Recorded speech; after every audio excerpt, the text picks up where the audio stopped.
shining light, the star for the children to twinkle bright.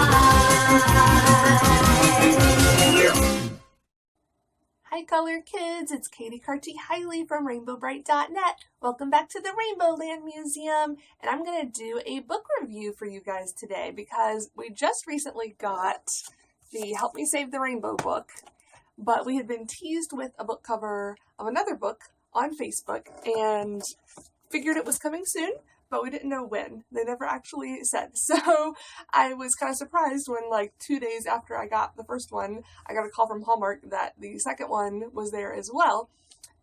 It might actually have been in the same box with the first one, but it was at the very bottom of the box, so they didn't come across it until 2 or 3 days later when they were actually setting things up on the shelves. So of course I ran out and got it as soon as I could. So this is Rainbow Brite and the Color Kids Caper. Now this is definitely the largest book we've gotten so far. The first two are the same size. Yeah, exactly the same size. I don't know if the page numbers are exactly the same, but I would imagine so. But they were smaller when compared to an older book. We used to have these huge, big, glorious, shiny things, and then we were just getting these little guys, and I was like, well, those are cute, but I'd love to have another big book. So when I first saw this, I was like, oops, that's the back. I was like, oh, it's a big book. That's cool. That's great. Maybe it'll be more like what I'm used to with the old books. And it's very thick, but the thickness is going to fool you a little bit.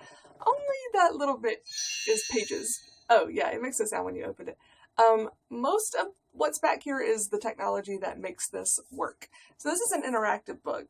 On the back it says, instead of dazzling and colorful, Rainbow Land is a dreary gray. What happened to the color kids? Just swipe your finger across the arrows to hear Rainbow Brite's adventure come to life. So this is a book that actually makes sounds, and it's interactive in the sense that, just like this says, you use your finger to swipe arrows on different pages, and it makes a sound depending on the arrow that you are swiping. Now, like I said, it makes a sound when you first open it, but the other sounds you have to do the arrow to make them work. And just by a little bit of trial and error, I figured out how it works. It's not that there's technology in each page, it's just where the arrows are pointing, because every single arrow is different. It's like going a different direction, or it's on a different part of the page. So here, I'll show you an example. Hi, I'm Rainbow Brite. But if I were to go to a different page in this book and swipe that same motion in the same spot, it would say the same thing. Not that kids are going to figure that out, most likely. I just wanted to let you know that's kind of how it works. So all of this behind, not the last page. No. Sorry, trying to get to the end. There's not like an end title page, sort of like the beginning where it's got information. The end of the book is just the last page, and that's it. But behind there, all of this... Skelly, what are you doing? Sorry, my cat's playing with my chair over there. The rest of this thickness is just whatever is in there making this work. So it's kind of cool. I've never run into that or into this technology before in other books. I think they do have other non-Rainbow Brite books that have this technology. I had just never seen it because I don't buy a lot of kids' books these days. So I thought the idea was cool, and I like that it talks. And it's not just repeating words that are on the page either. It's like saying things that are not on the page. So that part's cool too. Most of the voice acting is actually pretty darn good. I was impressed. A lot of the time you'll get, especially when it's not like an official episode, we've heard some subpar voice acting in the past, we'll say, for Rainbow Brite. So I was actually pretty darn impressed. There are a couple of pages where I was like, I could do without that particular line said by that particular person. But overall, they're all really good. I think Murky's actually my favorite because his voice is probably the closest to Peter Cullen that we're used to from the old show. But again, this one is illustrated by Jack Pullen, just like the first two. I'm just going to go ahead and say it. I'm a little tired of Jack. I'm sorry. I'm sure he's a lovely person, I'm sure he is. This is nothing personal. I'm tired of his art style a little bit when it comes to Rainbow Brite. And I feel bad saying that, but I want to be honest here. I would prefer that another illustrator get a chance. Because I was just looking back at, again, some of our old classic books, and they were not all illustrated by the same person, even though the art style is very consistent throughout all of the books. It wasn't just one person doing all of the art. I made a short list of a few that actually tell you, because another thing I noticed, some of the old books don't actually say who the illustrator was. I'm not sure why that is. But anyway, the ones we do know for the American books are Daryl Baker, David Gantz, John Costanza, and Roy Wilson. So those are 4 different illustrators that worked on these books. But if you were to just flip through pages of different books without me telling you who illustrated which one, you would have no idea that it was a different illustrator. They're all just super consistent in their style, and they all look beautiful, gorgeous, perfect. I can't think of any of the old books where I would say, oh, the art was really phoned in on this one. No, they're just all wonderful. But I'm not such a fan of his. The shading thing again is driving me crazy. I'm sorry, it just is. Like, there will be a couple of pages where it's fine. Not that one. Like, okay. I'm obviously not going to show you every book, or every page of the book. But just to show you, there can be some super bright colors, like this rainbow. But even the rainbow has some funny lines on it. Let me see if those will show up. Yeah. It's like just these funny little dashes of color that I don't feel need to be there. They don't really make it look shiny to me. They're just random. But the shading on Rainbow Brite herself and the Color Kids and all that, it's still that weird, washed out, too much shadow or too little shadow. I don't know. I don't like it. And thankfully several of the pages in this book are full color, like the one I just showed you, where the drawings, the illustrations go, from the top of the page to the bottom, side to side, takes up the entire page. But then there are others, like the smaller books that we've gotten. Like here's a good example. That's not taking up the full page, obviously. That's just the illustration in the center of the page. Whereas if you look through one of our old books, and I know I'm comparing to the old school Rainbow Brite, that's going to be the favorite of us 80s kids, but inevitably we're going to compare because that's what we grew up with, that's what we love. To us, this is like the gold standard, the original stuff, so of course we're going to compare. But every single page, well, that was just like an end page. The one with her on Starlight, that doesn't count. But every other page, full color. Like, okay, there's a tiny bit of border around the illustrations there. But pretty much every single page is full color. Even on pages when they're talking about dreary gray stuff happening, it's full of color. It's got all these wonderful backgrounds. Just, yeah. But then in these new books, they're not doing that necessarily. Like I said, there are a few pages that are full color, but then there are many that are not. So that's a little disappointing. And like size-wise, it's almost as big as these, not quite as tall. But width-wise, yeah, they're actually the same width, just not the same thickness because this one has the big battery pack in it. And you can see on the back, there's the speaker, and there's the battery pack. So you can actually replace the batteries, and you can turn it off and on. If your kid is really annoying you by doing all the things, you can turn it off. So yeah, I guess I was just expecting a bit more like this, and it's not. The pages are this nice, shiny, glossy paper, again, like the old ones, which I loved.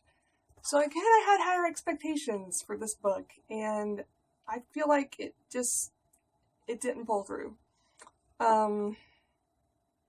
Yeah, okay, and Rhett Butler's eyes, he looks almost evil in this book because they're so red. Like, I didn't really notice, I guess, in the first book, pull this one over, Very Brave Day. His eyes are red in that book, but they're a very dark maroon, so almost brown, because he always had brown eyes from what I recall.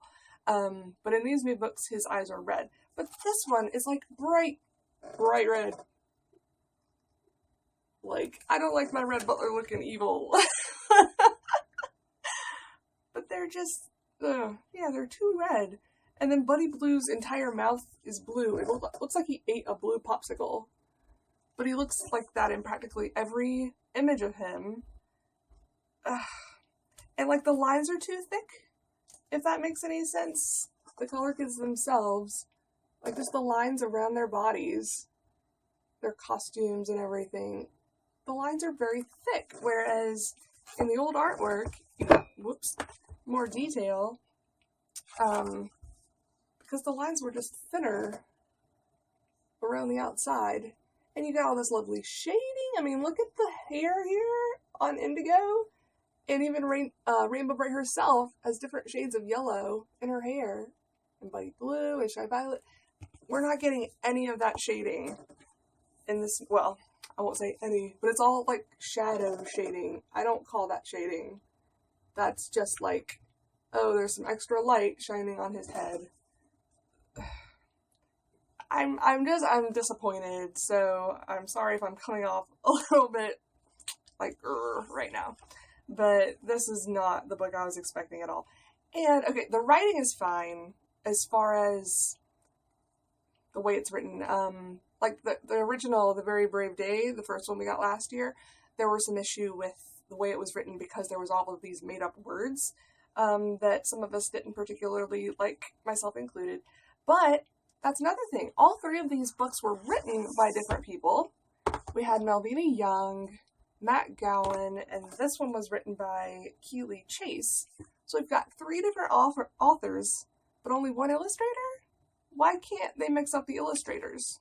Like, obviously they did in the old days. There were 4 different ones on 4 different books. And that's not even all the books. There are just a few that don't list who illustrated them. So again, can we move away from Jack maybe for a little while? No offense, Jack. I'm sorry. I need a break. Okay, but the writing itself, I think Keeley did a good job as far as the wording goes. There's no weird made up words. It's not talking down to kids or anything like that. But she introduced something that is new and silly, and I don't like it. It made Rainbow Brite a little too much like She-Ra, because I don't know if you recall in the She-Ra cartoon series, she could turn her sword into different objects. So she would say sword to rope, and it would turn into a rope, and then she could use it as a rope, and then it would turn back into a sword. All of a sudden, Rainbow Brite is able to pull out rainbow ropes from her belt. She has never had that power before, to just pull random objects out of her belt. I mean, if she had always had that power, great, but why introduce a brand new power now that she's never had, that we don't associate with her? I think that's weird. I don't like it as a plot device. And the whole banana peels getting somebody out of, like, sticky tar, kids aren't that dumb. So, okay, maybe I have some trouble with the writing as well. Or just the plot. Not necessarily how it's written, but what is written. The plot line, I'm not a fan. And again, see, I don't want to tell you exactly the entire story. But let's just say the color kids are just whisked away, no explanation, and then they have to find them. But it's like, nobody noticed that they were whisked away in the middle of the night, or whenever this happened. I mean, the old books would never have made so many assumptions. We would always be told, if someone were kidnapped, that they were kidnapped. In this, it's just, oh, they're gone. That's weird. And then everything turns gray. That's not how it works. So I don't know. I feel like we need a writer that does a little bit more research into the old Rainbow to make it consistent, because they're using the classic style here. If these were drawn using the new Feel-In style Rainbow Brite drawings, then, all bets would be off. Then they'd be talking about a brand new Rainbow Brite, brand new Rainbow Land, maybe, you know, they could introduce new stuff and it wouldn't feel so weird. But the fact that these are classic classic drawings of the classic animated characters doing weird things, it's not jiving for me. So, yeah. I think Renee said the first book wasn't for her. I'm going to say this book is not for me. I'm sure kids will love it, though. Kids that don't know any better about Rainbow Land and Rainbow Brite and what powers she does and doesn't have, it won't bother them that she can magically pull a rope out of her belt. It just bothers me. And they'll like the whole gimmick of being able to run their finger around things and it make noise. Let me see if I can do Murky real quick because it's adorable. Oh. Got you now, Rainbow Brite! See, very good job on the voice acting there. Whoever you are, they're not credited. I really wish that said who the voice actors were. But another thing I want to mention real quick, the finger thing doesn't always work. If you're having trouble getting it to work, make sure your hand is warm.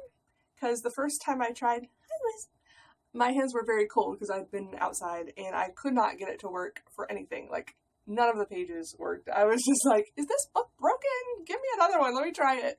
And I was having the same problem. But then, of course, my husband comes over with his hands that are always warm and does it, and it works immediately. So, if you're having trouble getting it to work, just, like, breathe on your fingers real quick or put them in some hot water for a second. I mean, dry them off before you touch the book again. You get the idea. But overall, it actually does work pretty well when you have warm hands. You sometimes have to kind of press down because it's always on this side, the thick side, basically, because you're always bearing down on this. So sometimes if the page is like sticking up a little bit like this, you may have to kind of push it down and bear down a little harder to make that one work. But yeah, I think that's all I should say about it. I don't want to rant anymore because, yeah, it's not terrible. It's just, I've got issues with it. And I'm hoping, I do hope they're going to make more. Sorry, there's a ladybug in here. I do hope they're going to make more books. At least I think. Maybe I don't want them to make more books if they're going to be like this. I don't know.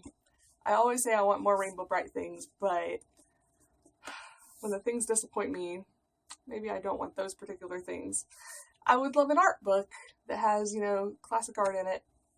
We've talked about that before, but I don't know if I want any more storybooks if they're just going to be like this, with inconsistent plot lines and powers and things that never existed before, and if the art style is going to stay like this, because I'm just not a fan of it. Right now, I don't think they've announced any more books coming. They said, books plural last year, so that would include these two. So I honestly don't know if they're going to be making any more, if they have any plans to. I would be okay if this were the last one, for now anyway. Maybe later this year or next year they could come out with a different set that's done by a different illustrator, and then maybe I'd like it more. I don't know. Anyway, that's all I'm going to talk about in this video. I've got some stuff I got from eBay and Etsy and so forth that I want to show to you guys. And I'm wearing my Reading Rainbow shirt because, I was reading a book. And it's funny, because get it? It's a mashup. Reading Rainbow. This is another TeePublic purchase. But yeah, I just wanted to tell you my opinion of the book. Let me know what you guys think, because if you've gotten it and you really liked it, I'd love to hear why. Or if you disliked it for different reasons than what I said, I'd love to hear those. Or if you just want to say, I agree, tell me that too. And by the way, this was $19.95, I think. I want to mention the price. Yeah, $19.95 in both the US and Canada.